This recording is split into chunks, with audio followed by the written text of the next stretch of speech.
Moro vaan kaikille ja tänään katsotaan mitä rakettikossista löytyy. Otetaan alkaa Kärkkäiseltä. Laita pausi. Missä on joku?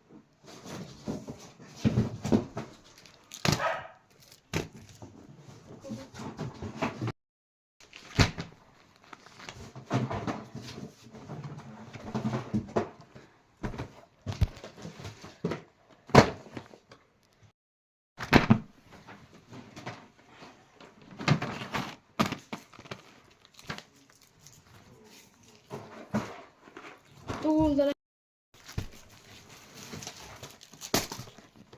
No niin, Pyronetilta oli 2 Guasarburstia ja sitten 1 Maga Explosion. No, siinä olisi koko setti sitten kasassa. Hinta oli semmonen 110 €. Ei se muuta. Eiköhän tää